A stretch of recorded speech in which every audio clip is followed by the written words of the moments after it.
Qorako'l Abu Ali ibn Sino nomidagi jamoat salomatligi texnikumida ham karyera markazi ish boshladi. Bu tashabbusdan ko'zlangan maqsad va undan kutilayotgan natijalar haqida navbatdagi lavhamizda so'z boradi.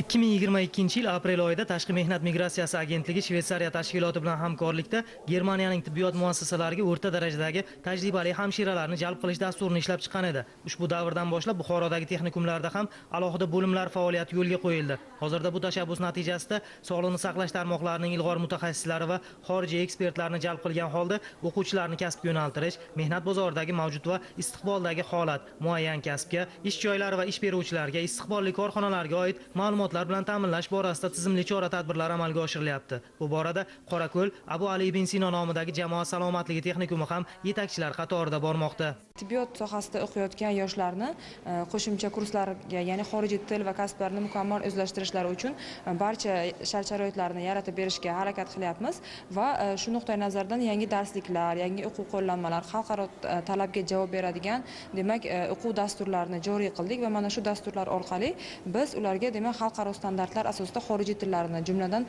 nemis tilini mukammal o'rgatib va shu asosda til sertifikatlarini ham taqdim etishga ko'maklashamiz. Yana bir muhim jihat, Prezidentimizning 2024-yil 16-oktyabrdagi farmoni asosida texnikumda faoliyat olib borayotgan karyera markazi ham yoshlar bandligini ta'minlashda muhim ahamiyat kasb etyapti. Markaz faoliyatining asosiy maqsadi texnikumda ish beruvchilarning buyurtmasiga asosan maqsadli kadrlar tayyorlash, xorijiy va mahalliy ish beruvchilar bilan hamkorlikni yo'lga qo'yish orqali bitiruvchilar bandligiga ko'maklashishdan iborat bo'lib, o'tgan qisqa davr ichida bu yo'nalishda salmoqli natijalarga erishildi.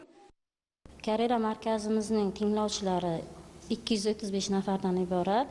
Shu bilan birgalikda 6 ta yo'nalish bo'yicha o'z faoliyatimizni boshladik. Karyera markazining asosiy vazifalari ish beruvchi tashkilotlar bilan bo'sh ish o'rinlarini aniqlash, ish beruvchi tashkilotlar tomonidan shartnomalar imzolash, bo'sh ish o'rinlarini o'quvchilarga tanishtirib borish. Hozirgacha mana natijadorlikka erishdik. Mana ish beruvchi tashkilotlar bilan shartnomalar imzolanmoqda.